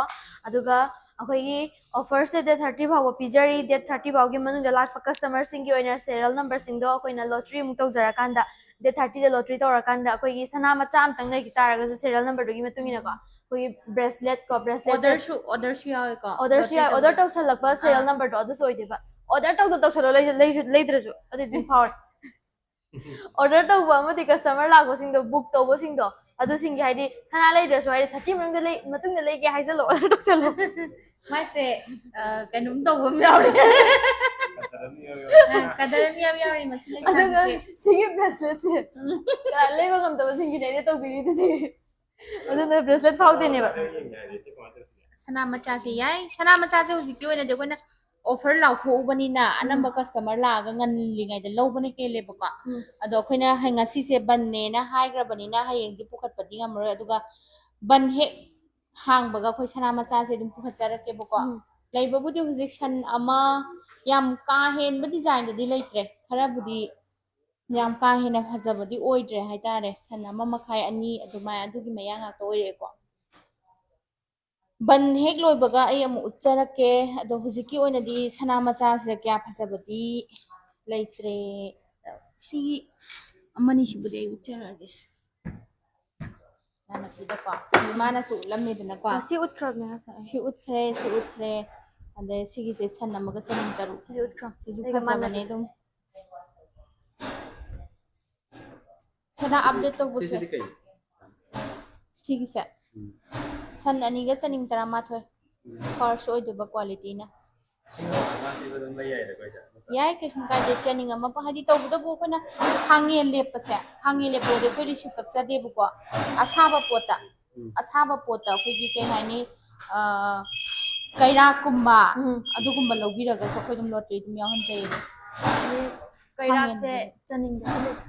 ꯆꯅꯤꯡ ꯑꯃꯗꯒꯤ ꯍꯧꯋꯦ ꯆꯅꯤꯡ ꯑꯃꯗ ꯀꯌꯥꯅꯦ ꯆꯅꯤꯡ ꯑꯃꯗ ꯂꯨꯄꯥ ꯌꯥꯝꯗ꯭ꯔꯕ ꯑꯗꯨꯝ ꯂꯨꯄꯥ 1,500 1,500 ꯑꯗꯨꯃꯥꯏꯅ ꯂꯥꯛꯀꯅꯤ ꯀꯩꯔꯥꯛꯁꯦ ꯃꯥꯏ क्वालिटीꯒꯤ ꯃꯇꯨꯡ ꯏꯟꯅꯀꯣ ꯑꯗꯨ ꯀꯩꯅꯣ ꯀꯥꯏꯕꯗꯤ ꯌꯥꯕ꯭ꯔꯥ ꯌꯥꯏ ꯀꯥꯏ ꯀꯦꯅ ꯄꯨꯔꯛꯄ ꯀꯩꯔꯥꯛ ꯃꯆꯥꯗ ꯌꯥꯏ ꯑꯗꯨꯝ ꯂꯨꯄꯥ 1,500 ꯑꯗꯨꯝ ꯐꯪꯗꯣꯏꯔꯕ ꯐꯪꯉꯣꯏ ꯑꯗꯨꯗꯤ ꯃꯥꯏ ꯀꯦꯔꯦꯠꯀꯤ ꯃꯇꯨꯡ ꯏꯟꯅ ꯑꯃꯨꯛ ꯍꯟꯊꯔꯛꯀꯅꯤ ꯍꯥꯏꯗꯤ ꯑꯩꯈꯣꯏꯒꯤ ꯐꯥꯔꯁ ꯍꯥꯏꯔꯒ ꯁꯤꯒꯤꯁꯦ ꯃꯥꯅ ꯍꯪꯉꯛꯏꯁꯦ ꯌꯥꯝ ꯐꯖꯕ ꯀꯩꯅꯣꯅꯤ ꯃꯇꯥꯡ ꯌꯥꯝ ꯆꯥꯔꯦ ꯍꯥꯏꯗꯤ ꯑꯩꯈꯣꯏꯒꯤ ꯐꯥꯔꯁꯅ ꯁꯥꯕ ꯄꯣꯠꯅꯦ ꯍꯥꯏꯔꯒ ꯁꯨꯃꯥꯏꯅ ꯀꯥꯏꯒꯦꯅ ꯂꯥꯛꯄꯁꯦ ꯑꯩꯅ ꯂꯦꯞꯄꯨꯕ ꯁꯝꯅ ꯍꯥꯏꯔꯕꯗ ꯑꯦꯛꯖꯥꯝꯄꯜ ꯑꯣꯏꯅ 25ꯇ ꯂꯦꯞꯆꯔꯨꯔꯦꯕ ꯁꯟꯗ ꯑꯗꯣ ꯀꯥꯏꯒꯦꯅ ꯂꯥꯛꯄꯗ ꯑꯩꯈꯣꯏꯒꯤ ꯈꯤꯇꯪ ꯅꯣꯂꯦꯖ ꯍꯥꯏꯗꯤ ꯁꯅꯥꯒꯤ ꯃꯔꯝꯗ ꯍꯥꯏꯇꯥꯔꯦꯀꯣ ꯑꯗꯣ ꯀꯩꯅꯣꯗ 25 ꯑꯗꯨꯝ ꯄꯤꯌꯨ ꯍꯥꯏꯕ ꯌꯥꯎꯋꯦꯕ ꯑꯗꯣ ꯁꯤꯒꯤ ꯄꯣꯠꯁꯦ ꯑꯩꯈꯣꯏꯅ ꯌꯣꯟꯕ ꯌꯥꯗꯕꯅꯤꯅ ꯑꯩꯈꯣꯏꯅ ꯀꯣꯟꯆꯥꯛ ꯑꯣꯟꯈꯤꯗꯣꯏꯅꯤꯅ ꯃꯥꯏ ꯀꯦꯔꯦꯠꯁꯦ ꯑꯃꯨꯛ ꯍꯟꯊꯔꯛꯀꯗꯣꯏꯅꯦꯕ ꯑꯗꯨꯗꯨꯅ ꯐꯥꯔꯁꯁꯦ ꯑꯩꯈꯣꯏꯅ ꯃꯩ ꯃꯆꯨ ꯍꯥꯏꯔ ꯂꯧꯔꯛꯀꯅꯤꯕ ꯑꯗꯣ ꯃꯩ ꯃꯆꯨ ꯄꯨꯕꯤꯔꯛꯄ ꯃꯤꯗꯨꯅ ꯑꯃꯨꯛ ꯑꯩꯈꯣꯏꯅ ꯁꯦꯀꯦꯟ ꯍꯥꯏꯔ ꯂꯧꯅꯤꯕ ꯑꯩꯈꯣꯏꯅ ꯕ꯭ꯂꯞ ꯇꯧꯕ ꯈꯣꯠꯄ ꯁꯅꯥ ꯁꯥꯕ ꯈꯨꯗꯤꯡꯃꯛꯇꯅꯦ ꯑꯗꯨꯗꯤ ꯕ꯭ꯂꯞ ꯇꯧꯕ ꯑꯗꯨꯒꯨꯝꯕ ꯀꯩꯝꯇ ꯅꯠꯇꯦꯀꯣ ꯍꯥꯏꯗꯤ ꯃꯥꯒꯤ ꯀꯦꯔꯦꯠ ꯀꯨꯝꯊꯔꯛꯄꯩ ꯃꯇꯨꯡ ꯏꯟꯅ ꯑꯩꯈꯣꯏꯅ ꯁꯅꯥ ꯀꯨꯝꯊꯖꯔꯛꯄ ꯄꯩꯁꯥ ꯀꯨꯝꯊꯔꯛꯄꯩ ꯋꯥꯅꯦꯕ ꯑꯗꯨꯗꯤ ꯉꯁꯥꯏ ꯂꯨꯄꯥ 1,500 ꯄꯤꯈꯤꯕꯗ ꯀꯌꯥꯃꯨꯛꯀ ꯍꯟꯊꯒꯅꯤ ꯌꯥꯝ ꯍꯟꯊꯔꯛꯄ ꯂꯨꯄꯥ 200 ꯍꯥꯏꯗꯤ ꯀꯩꯅꯣ ꯑꯣꯏꯅ ꯄꯥꯕ ꯃꯇꯝꯗ ꯁꯟ ꯑꯣꯏꯅ ꯄꯥꯕ ꯃꯇꯝꯗ ꯈꯔ ꯆꯥꯎꯅ ꯀꯨꯝꯊꯔꯛꯑꯦ ꯍꯥꯏꯕꯩ ꯋꯥꯅꯦꯕ ꯍꯧꯖꯤꯛ ꯁꯅꯥ ꯆꯅꯤꯡ ꯑꯝꯗ ꯀꯌꯥ ꯂꯩꯔꯤꯒꯦ ꯍꯧꯖꯤꯛ ꯆꯅꯤꯡ ꯑꯃꯗꯅꯦ 1,100 ꯑꯗꯨꯃꯥꯏꯅ ꯆꯅꯤꯡ ꯑꯃꯗ ꯌꯥꯝ ꯅꯨꯡꯉꯥꯏꯖꯔꯦ ꯁꯅꯥꯒꯤ ꯃꯇꯥꯡꯗ ꯉꯁꯤ ꯂꯣꯏ ꯈꯪꯉꯦ ꯃꯊꯪꯗꯩ ꯁꯅꯥ ꯂꯩꯕ ꯂꯥꯛꯄꯗ ꯁꯤꯡꯁꯨ ꯁꯤꯡꯒꯅꯤ ꯑꯗꯨꯒ ꯁꯤꯗꯩ ꯂꯩꯕꯅ ꯏꯐ ꯐꯔꯅꯤ ꯍꯥꯏꯗꯤ ꯁꯅꯥ ꯑꯁꯦꯡꯕ ꯉꯥꯛꯇ ꯑꯣꯏꯕꯗꯣ ꯍꯥꯏꯗꯤ ꯃꯣꯏ ꯃꯁꯥꯒꯤ ꯑꯣꯏꯅꯁꯨ ꯀꯦꯔꯦꯠ ꯆꯦꯛ ꯇꯧꯕꯒꯤ ꯈꯨꯗꯣꯡꯆꯥꯕꯁꯨ ꯂꯩꯗꯅ ꯑꯗꯨꯅ ꯑꯗꯨꯒꯤ ꯆꯤꯡꯅꯕꯗꯣ ꯀꯩꯝ ꯂꯩꯇ꯭ꯔꯕꯅꯤꯅ ꯍꯥꯏꯗꯤ ꯌꯥꯝ ꯋꯥꯈꯜ ꯅꯨꯡꯉꯥꯏꯅ ꯂꯩꯈꯤꯕꯗꯣ ꯀꯁꯇꯃꯔꯅꯁꯨ ꯑꯗꯨꯁꯨ ꯑꯣꯏꯔꯅꯤ ꯑꯗꯨꯒꯤ ꯃꯊꯛꯇ ꯑꯩꯈꯣꯏꯗꯤ ꯁꯅꯥ ꯑꯁꯦꯡꯕ ꯍꯥꯏꯗꯤ ꯑꯁꯦꯡꯕ ꯁꯦꯡꯗꯕ꯭ꯔꯥ ꯍꯥꯏꯕꯒꯤ ꯆꯦꯛ ꯇꯧꯅꯤꯡꯕ ꯂꯩꯔꯁꯨ ꯁꯤꯗ ꯂꯥꯛꯄ ꯌꯥꯔꯦ ꯂꯥꯏꯔꯦꯟ ꯖꯨꯋꯦꯂꯔꯁꯇꯀꯣ ꯑꯗꯒꯤꯗꯤ ꯑꯩꯈꯣꯏꯒꯤ ꯁꯔꯇꯤꯐꯥꯏꯠ ꯇꯧꯔꯕ ꯁ꯭ꯇꯣꯔꯅꯤ ꯁꯤꯒꯤ ꯁ꯭ꯇꯣꯔꯁꯦ ꯍꯥꯏꯗꯤ ꯁꯅꯥ ꯑꯁꯦꯡꯕ ꯉꯥꯛꯇ ꯌꯣꯟꯕꯒꯤꯀꯣ ꯍꯥꯏꯗꯤ ꯀꯩꯝꯇ ꯆꯤꯡꯅꯅꯤꯡꯉꯥꯏ ꯂꯩꯇꯅ ꯀꯁꯇꯃꯔꯁꯤꯡꯅ ꯌꯥꯝ ꯋꯥꯈꯜ ꯅꯨꯡꯉꯥꯏꯅ ꯑꯗꯨꯝ ꯂꯩꯈꯤꯕ ꯌꯥꯔꯦꯀꯣ ꯁꯅꯥ ꯂꯩꯕ ꯃꯇꯝꯗ ꯑꯗꯨꯅ ꯂꯥꯏꯔꯦꯟ ꯖꯨꯋꯦꯂꯔꯁꯇ ꯂꯦꯡꯁꯟꯕꯤꯔꯛꯑꯣ ꯑꯩꯈꯣꯏ ꯀꯣꯟꯇꯦꯛ ꯅꯝꯕꯔꯁꯨ ꯑꯗꯨꯝ ꯁꯤꯗꯁꯨ ꯑꯗꯨꯝ ꯂꯩꯖꯔꯦꯀꯣ ꯀꯣꯟꯇꯦꯛ ꯅꯝꯕꯔꯁꯦ ꯑꯗꯨꯒ ꯂꯥꯏꯔꯦꯟ ꯖꯨꯋꯦꯂꯔꯁꯅ ꯑꯩꯈꯣꯏꯅ ꯉꯁꯥꯏ ꯍꯥꯏꯖꯈꯤꯕ ꯄꯦꯖꯇꯣ ꯄꯦꯖ 2 ꯂꯩꯕꯅꯤ ꯑꯅꯤꯃꯛꯇ ꯑꯗꯨꯝ ꯐꯣꯂꯣ ꯇꯧꯁꯟꯕꯤꯔꯁꯨ ꯌꯥꯔꯦ ꯑꯗꯨꯒ ꯐꯣꯂꯣ ꯇꯧꯁꯟꯕꯁꯤꯡ ꯑꯃꯗꯤ ꯀꯩꯅꯣꯁꯤꯡꯒꯤꯅ ꯃꯊꯪꯒꯤꯅ ꯁꯤꯌꯔ ꯇꯧꯕꯁꯤꯡꯒꯤꯅ ꯑꯃꯨꯛ ꯍꯟꯗꯛꯀꯤ ꯑꯣꯐꯔꯁꯦ ꯂꯣꯏꯔ ꯃꯇꯨꯡꯗ ꯒꯤꯞ ꯑꯋꯦ ꯑꯃꯨꯛ ꯂꯥꯛꯆꯒꯅꯦꯕꯀꯣ ꯑꯗꯨꯁꯤꯅ ꯚꯤꯌꯔꯁ ꯑꯃꯗꯤ ꯁꯤꯌꯔ ꯇꯧꯕꯁꯤꯡꯒꯤ ꯑꯗꯨꯒ ꯍꯟꯗꯛꯀꯤ ꯗꯦꯠ 30 ꯐꯥꯎꯒꯤ ꯀꯁꯇꯃꯔ ꯍꯥꯏꯗꯤ ꯕꯨꯛ ꯇꯧꯁꯟꯕꯤꯔꯛꯄ ꯑꯃꯗꯤ ꯂꯩꯈꯤꯕ ꯀꯁꯇꯃꯔꯁꯤꯡꯒꯤ ꯑꯣꯏꯅꯗꯤ ꯗꯦꯠ 30 ꯐꯥꯎꯒꯤ ꯃꯅꯨꯡꯗ ꯑꯣꯐꯔ ꯌꯥꯝ ꯆꯥꯎꯅꯁꯨ ꯂꯩ ꯑꯗꯨꯒ ꯗꯦꯠ 30ꯗ ꯑꯩꯈꯣꯏꯒꯤ ꯂꯣꯇ꯭ꯔꯤ ꯆꯥꯎꯅ ꯑꯣꯠꯆꯒꯅꯦꯕꯀꯣ ꯂꯣꯇ꯭ꯔꯤꯁꯤꯗ ꯑꯗꯨꯝ ꯆꯅꯤꯡ ꯑꯃꯈꯛꯇꯪ ꯑꯣꯏꯇꯥꯔꯒꯁꯨ ꯑꯃ ꯑꯣꯏꯇꯥꯔꯁꯨ ꯑꯩꯈꯣꯏ ꯕ꯭ꯔꯦꯁꯂꯦꯠ ꯍꯥꯏꯇꯥꯔꯦꯀꯣ ꯕ꯭ꯔꯦꯁꯂꯦꯠꯁꯤꯅ ꯄ꯭ꯔꯥꯏꯁ ꯑꯣꯏꯖꯒꯗꯣꯏꯅꯦ ꯑꯗꯨꯅ ꯉꯁꯤꯒꯤꯗꯃꯛꯇꯗꯤ ꯂꯥꯏꯚ ꯑꯁꯤ ꯃꯇꯥꯡ ꯑꯁ꯭ꯋꯥꯏꯗ ꯂꯣꯏꯁꯤꯟꯖꯔꯒꯦ ꯁꯣꯏꯈꯤꯕ ꯂꯥꯟꯈꯤꯕ ꯌꯥꯎ ꯇꯥꯔꯒꯁꯨ ꯃꯌꯥꯝꯅ